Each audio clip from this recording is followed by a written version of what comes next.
Tape 5, the last one before Joe commits suicide. Okay, it's 98. I'm picking up a lot of information on this building. I go to visit Seymour Rosenthal, who's across the street from my office. And I show him where I moved. And he looks out the building, out of his window, and he looks at his brother, who also looked out the window. He says, remember when we watched the people jump out of the window during the fire? Oh, wonderful. When was the fire? Oh, I don't remember. A long time ago. How many people? Oh, a lot of people died. But no specific data. My old engraver, Ed Halonia, he comes in.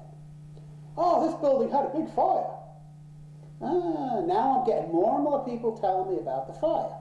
Nobody remembers when it was, and nobody knows how many people died, but a lot of people died. Like 20 or 30 people. So now I got a fire, and I got dead people. Now I'm getting more and more. Okay, fine. So how are we going to help these people?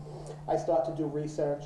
The gypsy across the street, the gypsy for $500 won't come to the building. Okay, she'll work with me, and she doesn't charge me. I got a gypsy working with me and not charging me. This is unheard of. I got a Chinese landlord not collecting rent. I got a gypsy working with me that's not charging me.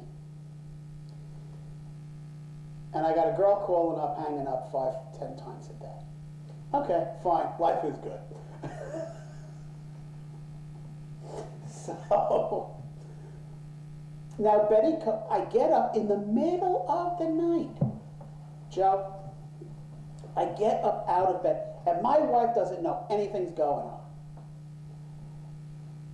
I get up in the middle of the night.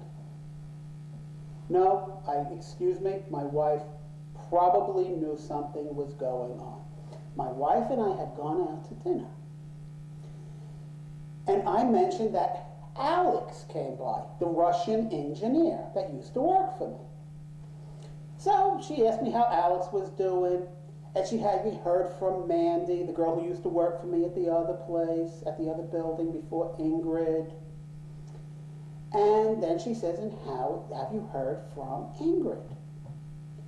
And we're sitting at dinner, and totally uncontrollably and without thought, there is no way I could have done this, and I don't care who the actor was.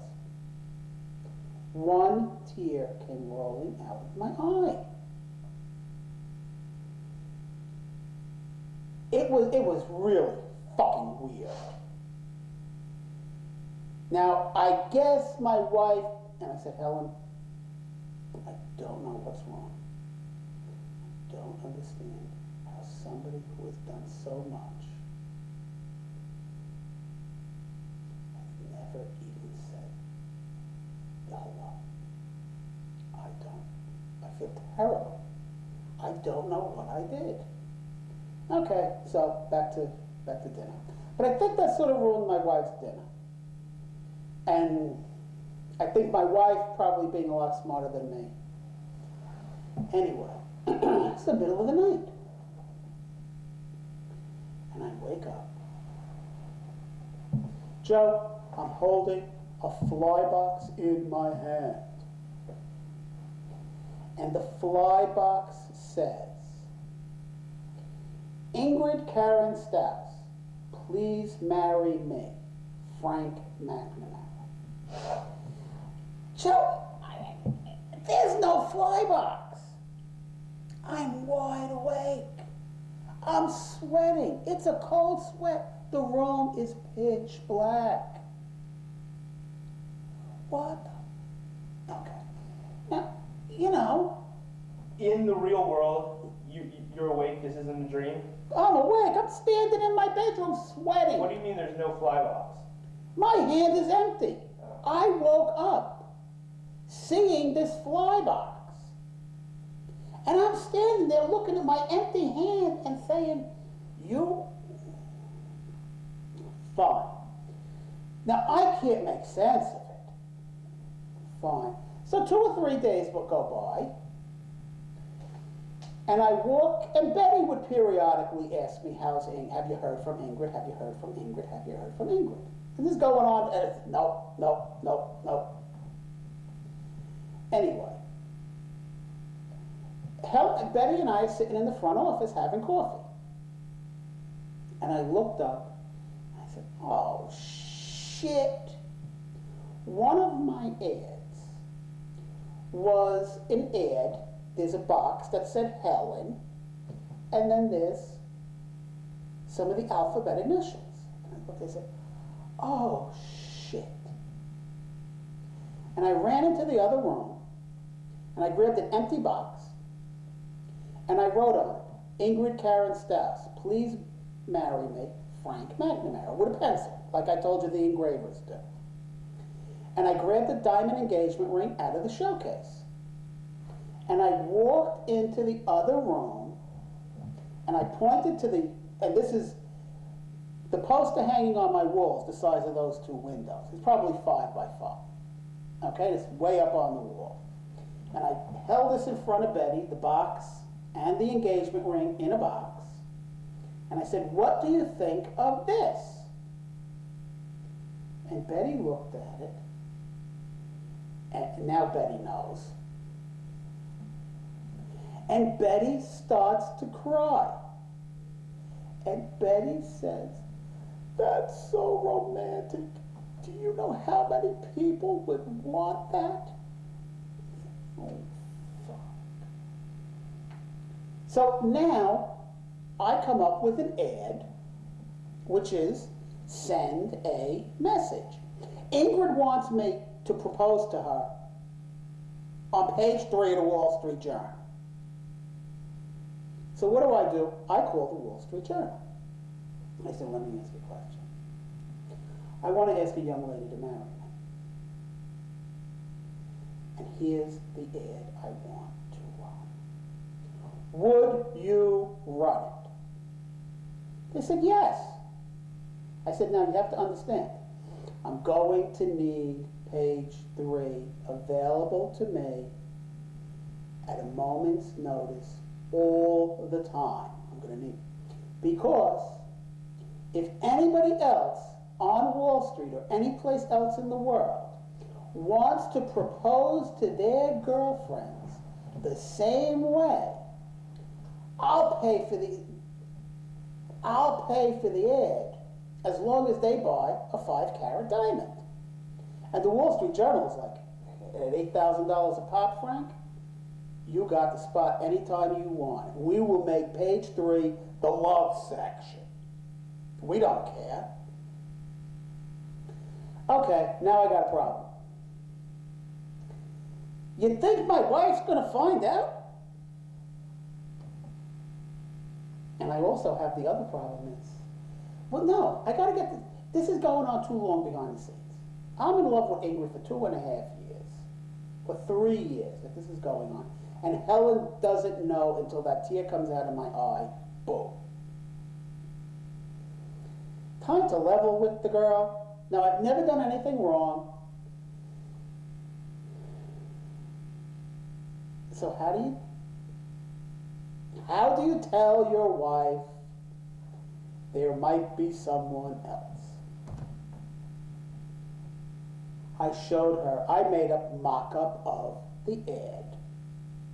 And I said, Helen, this is what Ingrid wants. And I proceeded to tell my wife the truth of what's gone on. And my wife said,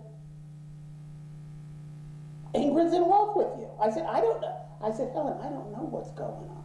You tell me. Is she in love with you? From everything I've told you, is she? My wife says, Ingrid's in love with you. What are you, stupid? I said, okay, yeah, so you know you married an idiot. You showed your wife an ad that you proposed, no pun intended, to put into the Wall Street Journal that was a proposition of marriage to another woman while you're married to her. You showed this to your wife. Yes. What was her reaction to that? Write about what yours is. Describe it for this. We were driving in the car. I said, you have to come into the office with me. You have to come in. I need you in the office on Saturday. And as we were driving on the Grand Central Parkway through Queens, I handed her the ad. And my wife's reaction was, at 60 miles an hour, she was getting out of the car.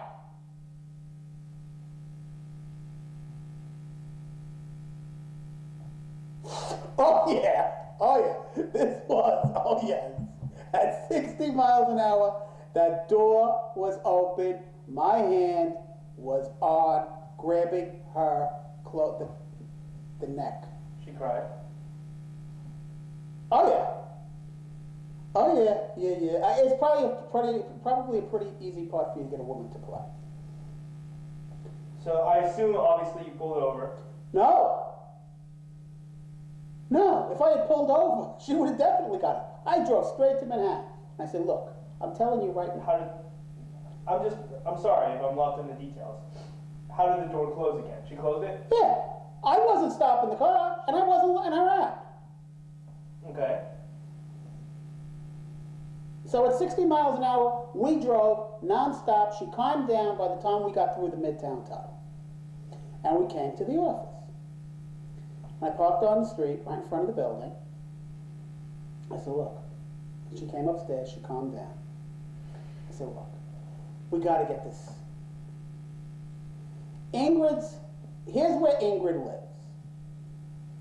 I don't chase young girls. I am not running after Ingrid Stiles. You want to know what's going on. I want to know what's going on. You're my wife.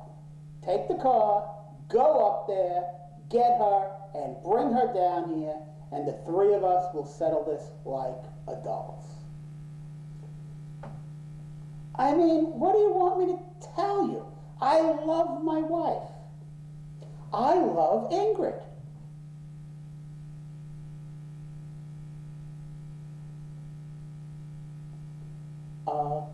It's not going to go away if we don't talk about it. Go get Ingrid. No, I'm not getting your little whore.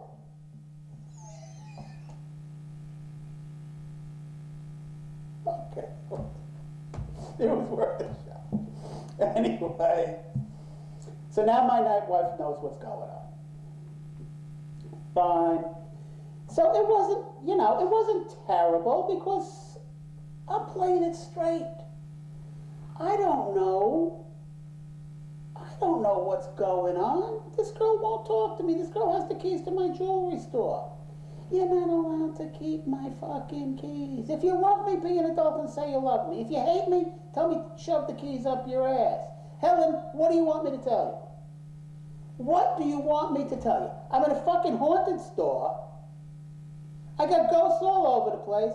I got a crazy woman up on 86th Street that's got the keys. And the phone's ringing off the hook. I'm getting hung up on 5, 10, 15 times a day. What would you like me to tell you? Okay, so my wife, you've met my wife. Now you know my wife. No, I don't know your wife. Well, you met her. For a second. Yeah, I know. She doesn't really love this story. Anyway. She's barely in the story. Who? Your wife. I wonder how to treat your relationship with your wife and your son in this film. But that's something we'll tackle. My wife never got involved with my life. Much to my regret. And much against my wishes. I would always ask my wife, please help me, please help me, please help me. Okay? I know how talented I am. But I also know that I don't like doing things alone. Which is why it's taken 11 years for me to sit down and film this. Because if somebody did sit down with me, I would not do it. Okay? If there's something I can do alone and getting the ghost... Anyway, back to this. My wife is a nebulous character in this thing. You don't see her very much. They left me alone.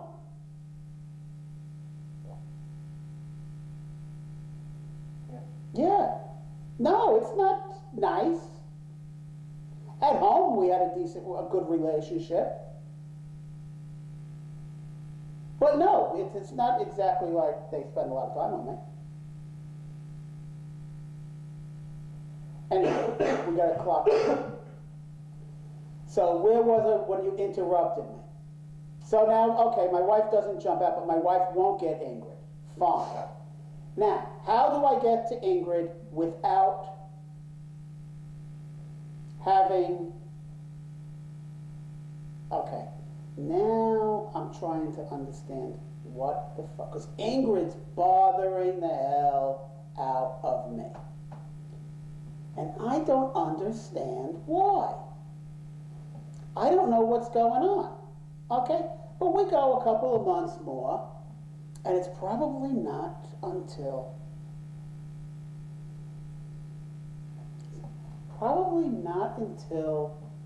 I tell the landlord that the business took another downturn. Okay? I did the thing with Lazar Kaplan. But everything else sort of stopped. The economy wasn't going so good. Okay? It was sort of moving a little bit into a recession around the end of Bill Clinton's term there in 2000. Things at the jewelry business had slowed down. The people I was designing for, we weren't making as much. I didn't have as much money coming in. And quite honestly,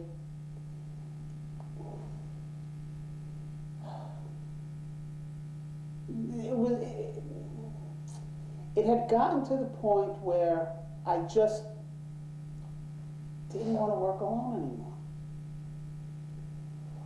I was working alone. Frank LaRocca had left me. He was offered a job with a really big company. So after Frank left, and I said, I'm not going to fight to break in a new employee, and I don't really have the money, and I told the landlord, I said, look, I'm in this haunted building. Nobody's coming in. Every time I do something, whether it's QVC or the Home Shopping Network or Anthony Quinn, it's like the place is jinxed. So, after Christmas, I'm going to leave.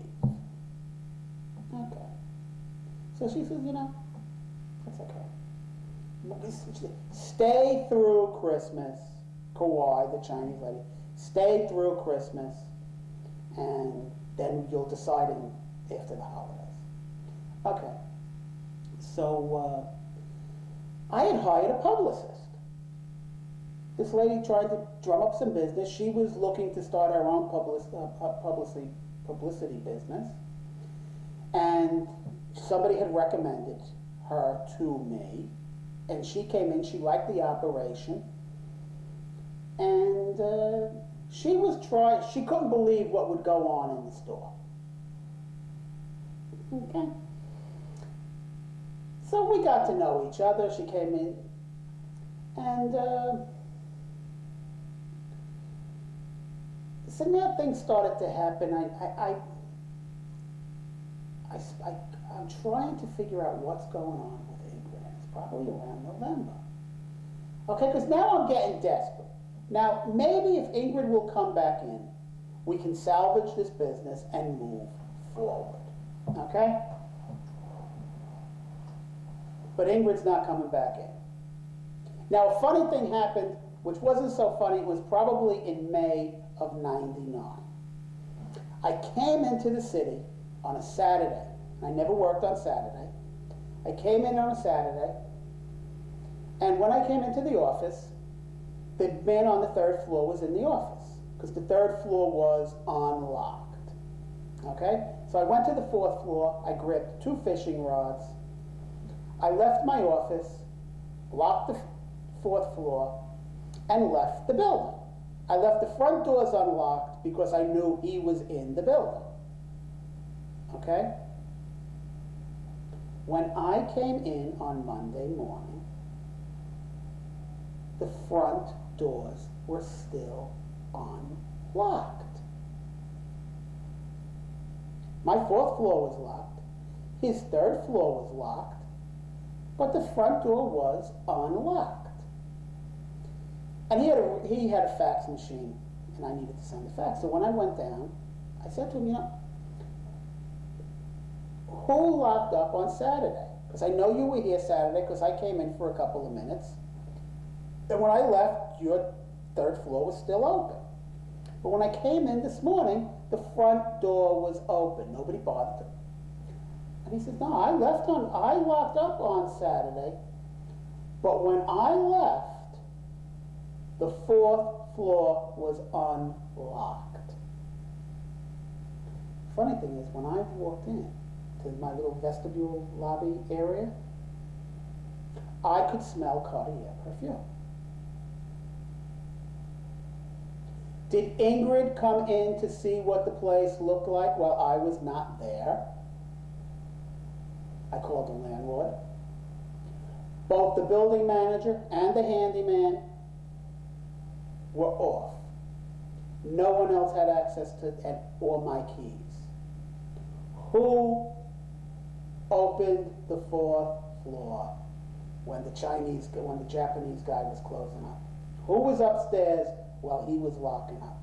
Just one of those coincidence things. She came in, he left, she didn't notice that he had locked up, and she didn't lock the front door. Because she found it open, so she left it open. Ingrid had been in the building. It was almost like, it felt like the ghosts were telling me Ingrid had been here. And now, today, I know Ingrid did come in. So now There were no security cameras? No. No. You never had security cameras in your jewelry store? No.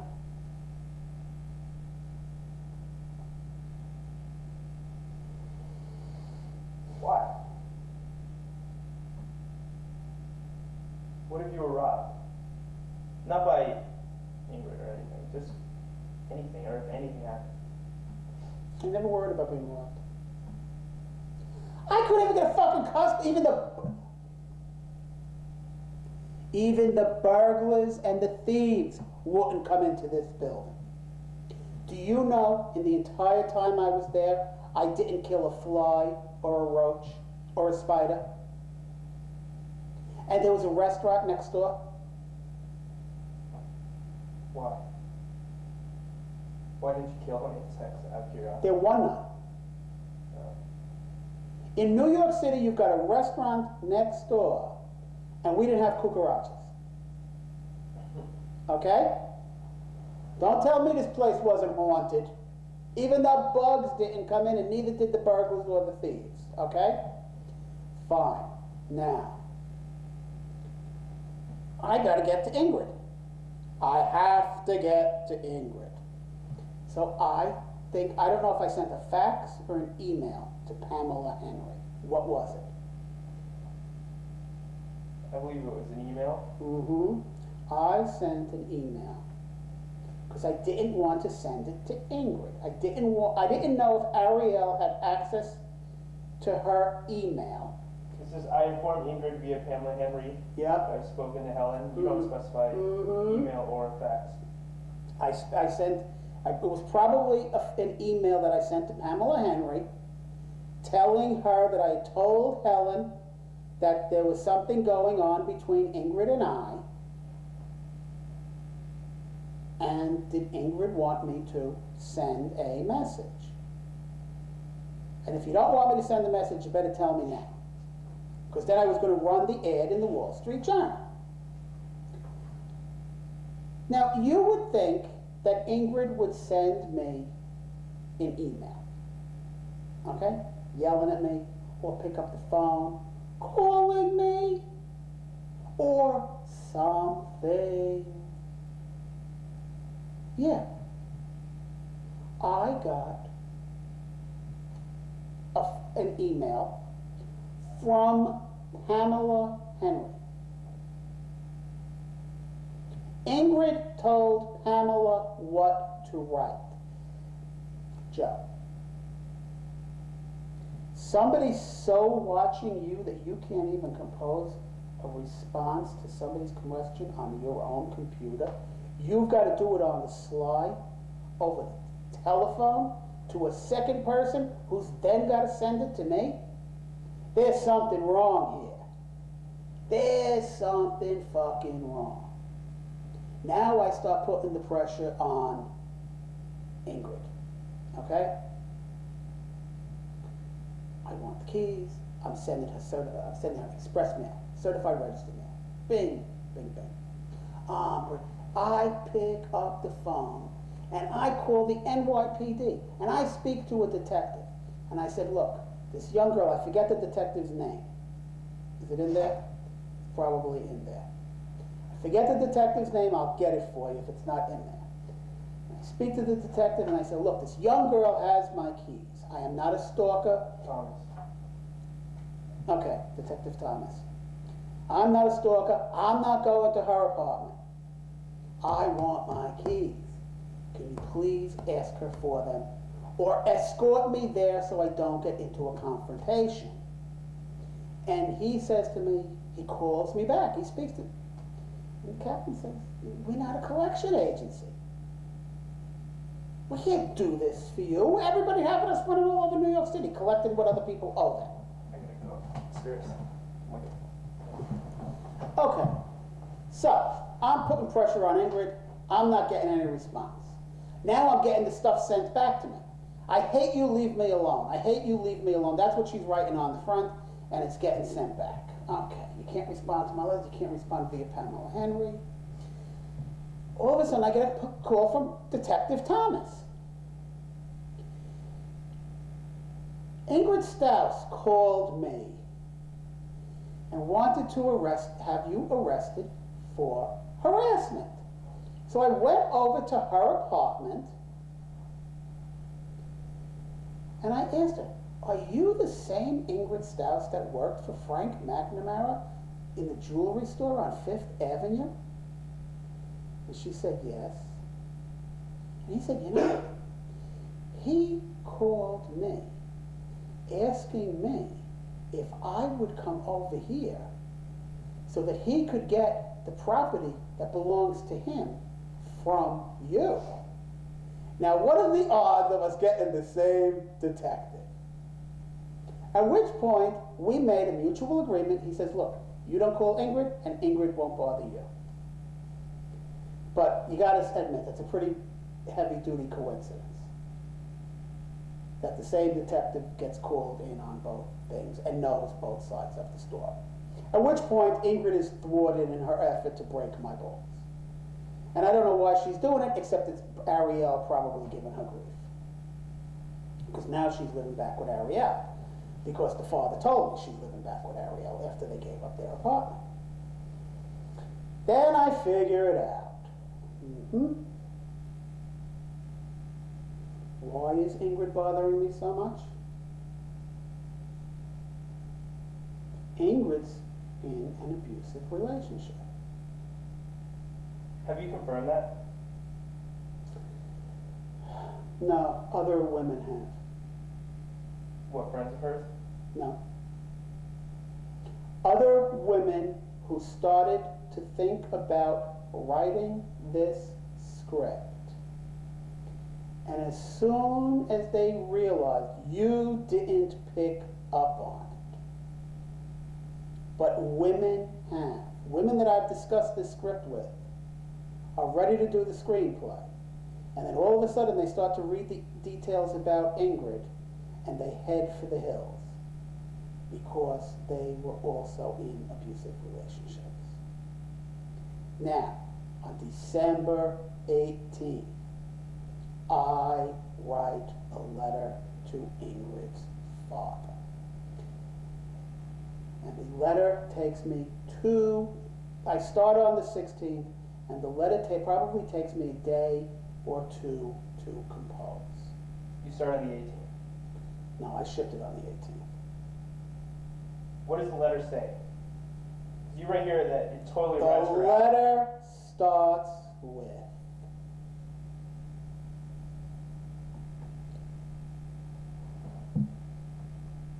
I will never understand that relationship.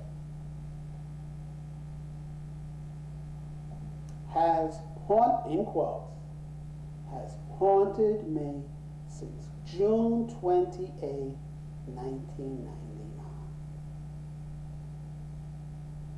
I then proceed to lay out every bit of correspondence between Ingrid and I. The email about in October, when I then subsequently find out that she just moved out on Ariel. The I miss your smile. The few that went back and forth. Then the sudden cessation of all emails. And I start to ask him questions.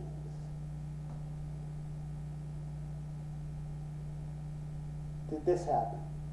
Did your daughter suddenly change her plans and not come to visit for the weekend? Did you ever notice your daughter wearing long sleeves on a hot day? Bing, bing, bing. Does your daughter have a bruise on her cheek? Okay? I'm naming specific because these are the things I'm seeing when I'm asleep. And I'm finally putting it together. Ariel is the one who's keeping Ingrid away from me. Ariel is literally beating the shit out of Ingrid. Okay? Ariel is a jealous little piece of shit. And Ingrid is a little fucking whore because she won't go back with her parents. She'd live with this asshole rather than go back to Connecticut. Okay? I'm pissed. And the father doesn't understand. She moved with Ariel not to live with her parents. And I found out women do this. And women put up with abusive relationships, and women will live with people that they don't love to not live at home, which is prostitution. If you're going to sleep with somebody that you don't love so you could sleep in their apartment, yeah, okay, what do? You're paying the rent with sex? That's what she was doing. Okay? I call a fucking spade a spade.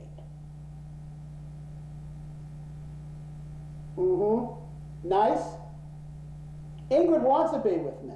Ingrid's not even allowed to talk to me. Ingrid's not allowed to answer her own emails. Oh, no. Frank, don't sit here. Frank puts together that 7-page letter. That 7-page letter goes to her father. Because I'm not cleaning up your mess, Jack. You put her there a second time. You put her there the first time, and now you stuck her back in there when you gave up your apartment, and you stuck her back in the same fucking hole she was in before. Sorry, Jack. Here's your letter. But I know the father will take care of it. He's too ignorant, as most of us men are, to know what's going on. Okay? Except for one thing.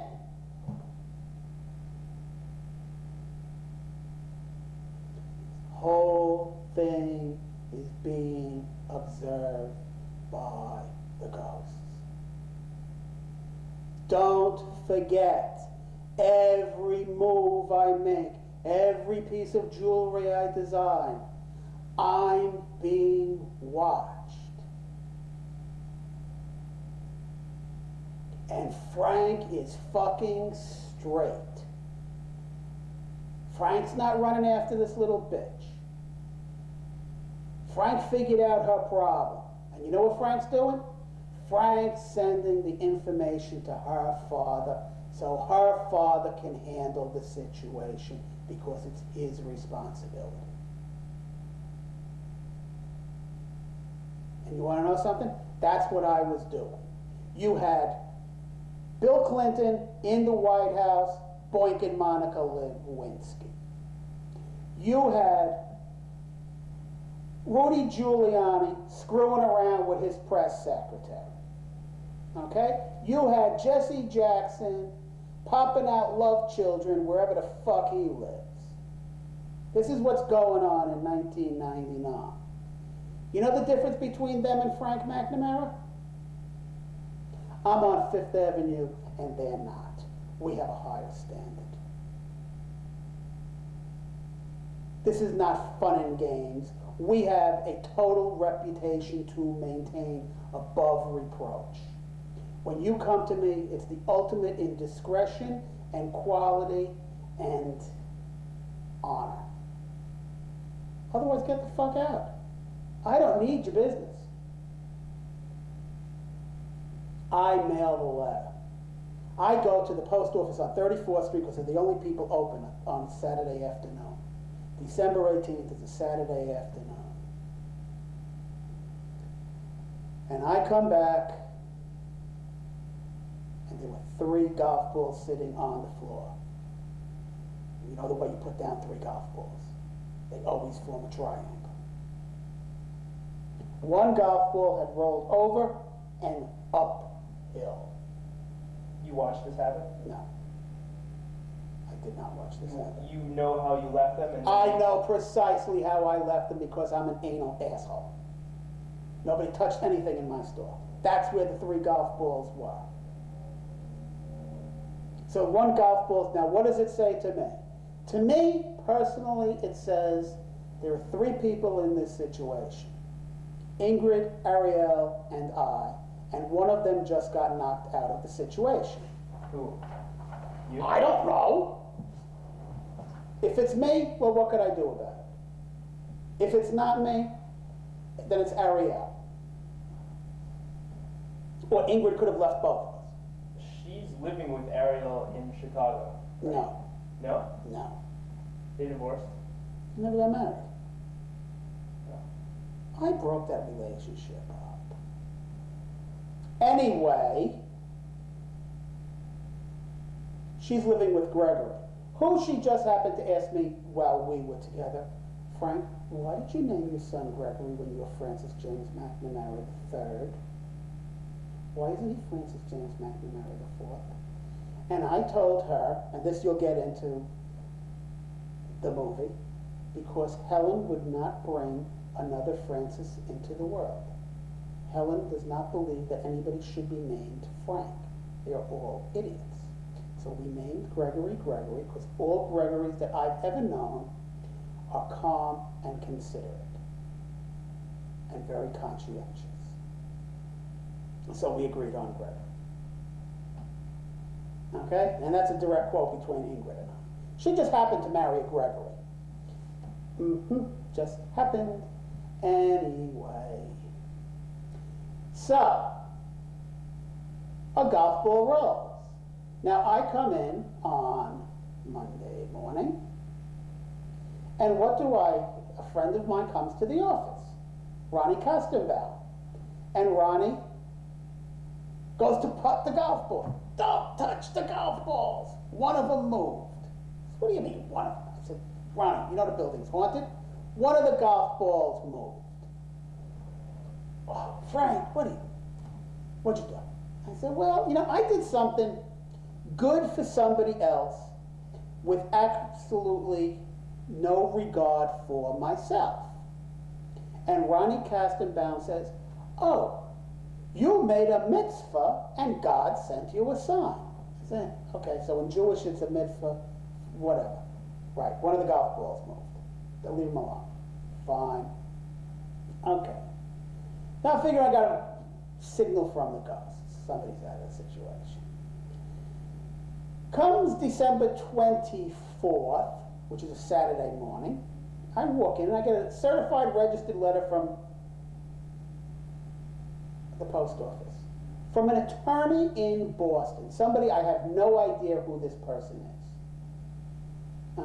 Okay, I open the letter, and it's attorney in Boston, Leonard DiPiola, And he is telling me that he represents Ingrid Staus, and I will cease and desist from any further communication, or he will have me arrested, and he reads me the freaking Riot Act. Okay, fine, except for one thing. Ingrid knows that I'm Italian. Ingrid knows that we have certain connections. Ingrid has been given the name of the person to contact should anything ever happen to me. That you have to put in, that'll go in. I forgot about that. Ingrid actually has the same information as my wife. If anything ever happens to me, you call my cousin so-and-so, and you let him know, and he'll take care of it. Fine. So I know if Ingrid's going to hire an attorney to tell me to cease and desist or do anything, she sure as shit is not going to hire an Italian. She'll hire a Jew, she'll hire an Irishman, but she's not hiring an Italian to strong-arm me. Especially from Boston. What's an attorney in Boston going to do in New York? Fine. I write a letter. I take the letter. I take the 7-page letter that I sent to Ingrid's father, and I send it to Ingrid. Now, if I've just ratted you out to your father, and your father came down and checked out the situation and made certain changes, and now you find out it was Frank doing it behind the scenes, what happens? Ingrid was sick. Ingrid was so sick. Because I sent in when I looked at the who did you have contact me? I want to know who you had contact me. And Ingrid sent me an email. And she misspelled her attorney's name. If you have an attorney, do you misspell his name? And you want to know the funny thing?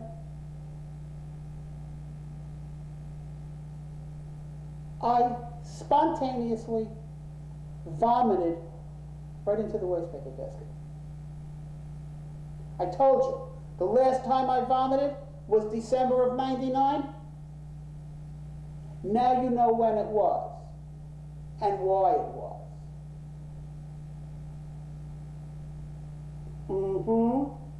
Ingrid was sick, that her father actually knew what she was going through. But you want to know something? What do? So now I'm going through, I sent a letter to the attorney, you bastard, you forced me to hurt the woman I love. And I'm coming down off the ladder, and there's a smudge in the air. Now, you made a golf ball roll up, that's a week later, there's a smudge in the air. But what do?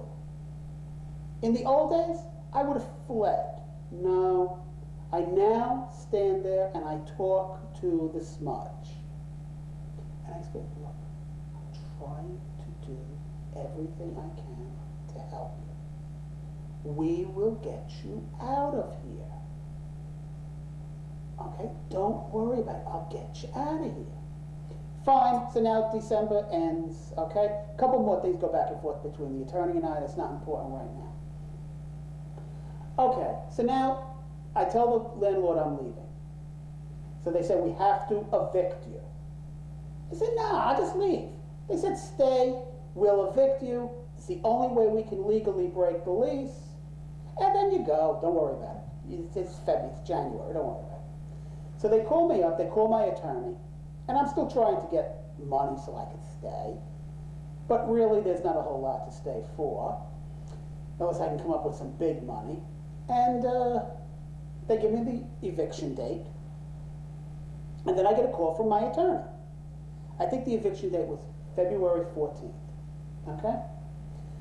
And they call me up, and my attorney calls me up, Jody Gerber, who won't come into my store, and he's a client of mine, and we fish together, but he won't come into the store.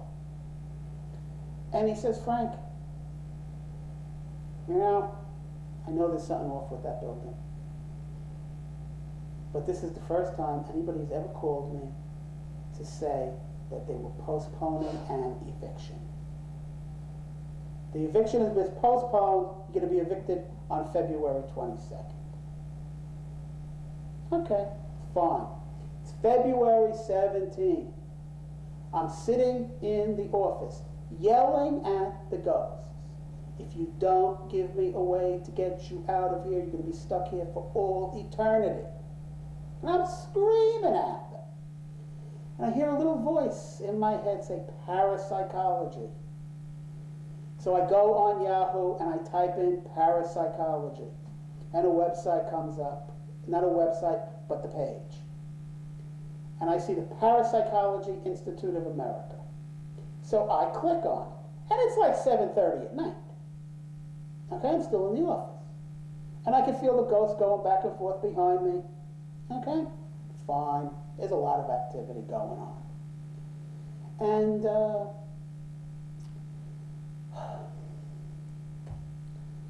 I click on the link. And I scroll down the page, because it's a lot of words. And there's a phone number. So I call the number. It's 212. They're on 74th Street in New York City. And the lady answers the phone and says, Parapsychology Institute of America. I'm not supposed to be answering the phone, but I know this is important. Okay, fine. I'm on 5th Avenue, 48th Street. I'm being evicted on the 22nd. I'm in a haunted building. I said to her, look, I know this is going to sound weird. At which point her response is, this is the Parapsychology Institute of America. Nothing sounds weird. So I explained 48th Street, 5th Avenue. I'm here for another couple of days. You're never going to get a chance to speak. She says to me, you call me back at 9:30 tomorrow morning. I'll see who can respond quickly. So, 9:30 in the morning, I call up. How much time we got? Maybe 10 minutes. Who can respond? Call this man at 11 o'clock. Hans Holzer. Fine. Hans Holzer's written 90-something books. He's 80. He's on East End Avenue. Call him at 11. I call Hans at 11. Frank, what are you telling them? No, Frank, what would happen in the building? I said, there was a fire. He says, how many people? I said, I have no idea. He says, what are you telling them? I said, I'm telling them, look for God and look for the light. And through the whole thing, you got to be look for God, look for the light. Okay, because that's all I'm telling them every day. Guys. Okay. So, he says, do you think that... I said, well, do you think they trust you? I said, well, they made a golf ball roll uphill. I saw one the other day. Yeah, I think... He says, how long? I said, I've been here 3 years. And he says, well, it sounds like an incident haunting. And the reason they never get solved is because no one ever stays long enough. Now, what you need to tell them is they just need to look for their loved ones. Okay, fine. So now I turn around and I know that they peek in through the air conditioning ducts and they look down on me. So I start talking to the air conditioning ducts. Tony, the handyman, comes to the door because it's snowing on February 18th. And he's got to shovel the streets before anybody gets killed when they come out to lunch. So Tony comes in to have a quick cup of coffee. He said, you talking to the ceiling, Frank? Yeah, Tony, I found out how to get rid of the ghosts. I've got to get to the basement. Frank, Michael said, you're not allowed any place in this building alone. Because if you get hurt, they don't want to get sued. Which is a weird thing because everything's always been locked. They never go anyplace. Fine. So now we go down to the basement. We get in the elevator. We leave the office. We get into the elevator. We go to the lobby. Get out of the lobby. I lock the 4th floor. Tony unlocks the basement. We get back in the elevator, press B, the elevator goes up. Okay, somebody pressed the elevator button, probably on 3. We'll pick them up and then we'll go down to the basement. Okay. The elevator goes and opens on 4. Now I'm standing next to Tony. We're standing side by side. And the elevator opens and we're back at my floor. But my floor's locked. So I look at Tony, and Tony looks at me, and I said, you see, they don't want us there. Well, Tony freaks. Tony's eyes are bulging out of his head. Tony starts hitting the lobby button, okay? We get back to the lobby. Tony split. Tony, I'm out of here. I'm out of here. Tony splits. Okay. I get out of the elevator. I unlock 4. Tony locked the basement. I unlock 4. I get back in the elevator. I press 4. The elevator goes down. Oh, wonderful. I'm going to the basement alone. Gee, how nice. Get to the basement and the door opens. A few nights earlier, Helen and I were watching Indiana Jones Search for the Holy Grail. And you know when he had to make the leap of faith after they shot his father so he would go get the Holy Grail? I said, Helen, if somebody shot Gregory, could you do that? She said, I don't know. I said, well, I know I could. Okay? The door opens and there's this white Formica board because the concrete's with it. It's actually like I'm making my leap of faith. I have to walk out this white Formica board to get over all this broken concrete. So I'm standing in the electric eye, and I ask the ghost. As I'm going down, I said to my father, look, you know, anything happens to me, when I come back, I want longer legs. And you have to understand, I've got the patents, I've got the computers, I've got all this shit, and I'm walking into a basement full of ghosts. Well, I'm a freaking scientist. I guess you don't die because I won't be walking into a basement full of ghosts if you died. So I know how to get out, and if I can't get them, at least I'm going. I'll come back with long legs next time. Okay.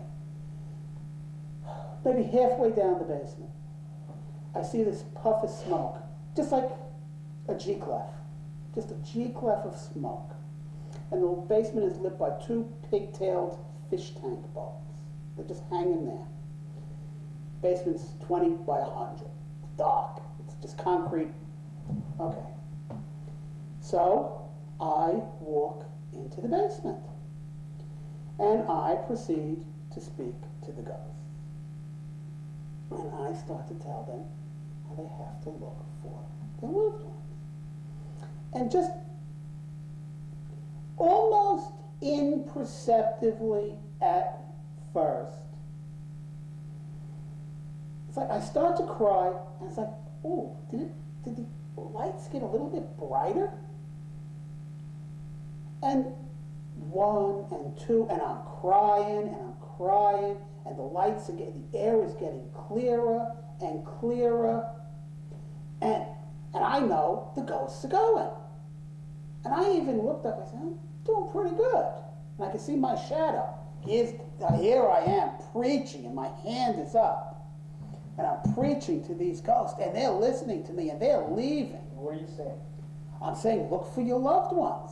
All you have to do is look for your loved ones. They're waiting for you. Look for them. It's dark in the basement still? There's just the 2 lights. You're not seeing visions of anything? No. I'm not seeing anything. How do you know they're leaving? I'm crying and the air's getting clearer.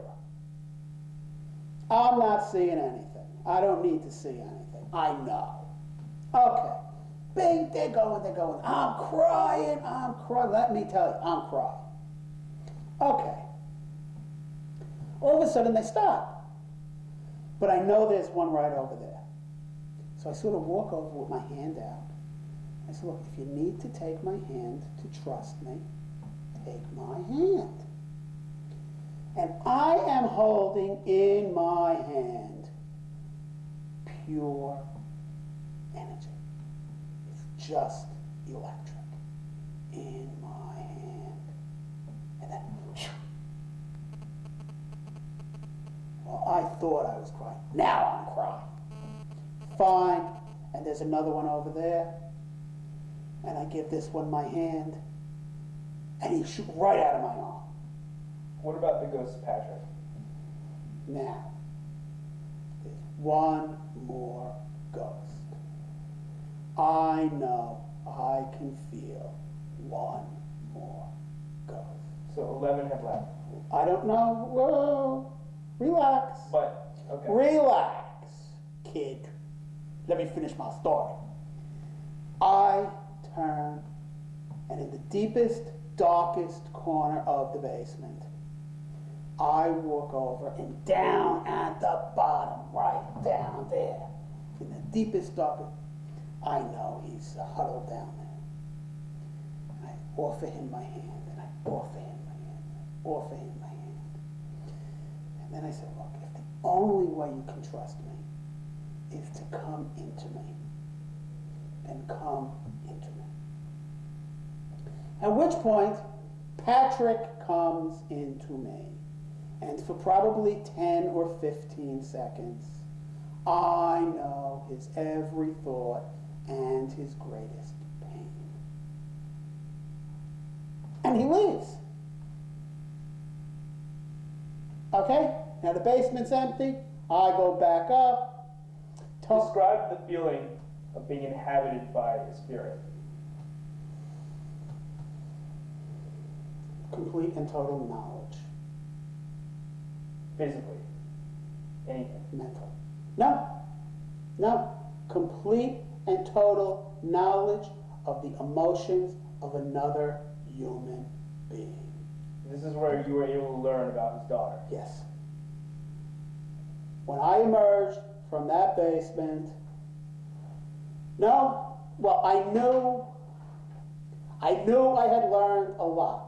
When I emerged from that basement, I was exhausted and I had completed my task. There were no more ghosts in that building. What do you want to do now that we're blinking over here? Got like a minute. Anyway, I went back upstairs. Tony came to the door, screaming. What did you do? What did you do? The basement, the air is so clear in the basement. What did you do? Tony came in. I got the ghosts out. He locked himself in St. Patrick's. We can go over this dialogue later. I can fill you in with more details, but you got quite a bit of meat today, yes? What do you mean the air was clearer? This must be a visual thing. It is a total There's visual like a thing. fog before? It was like a fog before. Like the way... if It you was a fog. hear something dusty. Yeah, it was a fog. The air was just foggy, and now it was clear. Okay. I called Hans Holzer. I told David Schwartz at Lazar Kaplan I released 12 ghosts. I told a lot of people I released 12 ghosts. Gregory and I moved out on December 25th, on February 25th. Right. That part you don't need now. Right. That's mostly you in writing. learned. Yeah, Okay. right. What is this about sending Kawhi a receipt bill for $1 million? Well, I just got 12 ghosts out of your building. So you sent her a bill that says, pay me $1 million because I exorcised the spirits that were haunting I me. sent Kawhi a bill. You never got that money. I sent Kawhi a bill for parapsychology services rendered. $1 million. Did you pay it? No. Of course not. So much money. No, it's not. $1 million is a lot of money. Stop with the money. Stop with the money. Are we done here? No. Are we done on the tape? I know we're not done here. Are we done on the tape? No.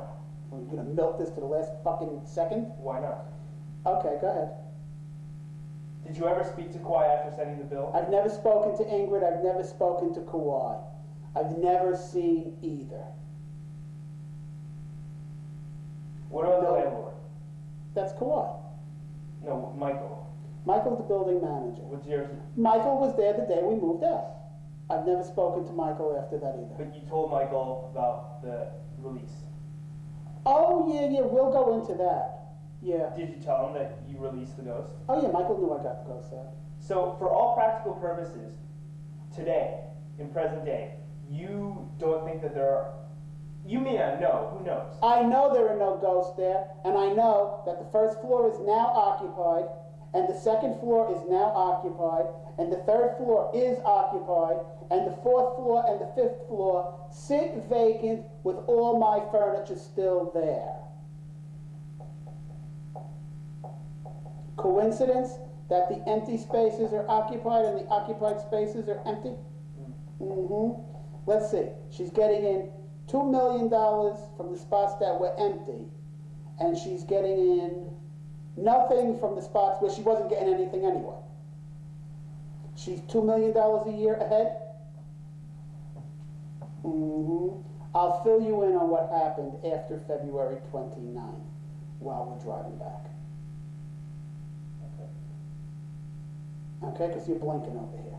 Yeah. Kill it.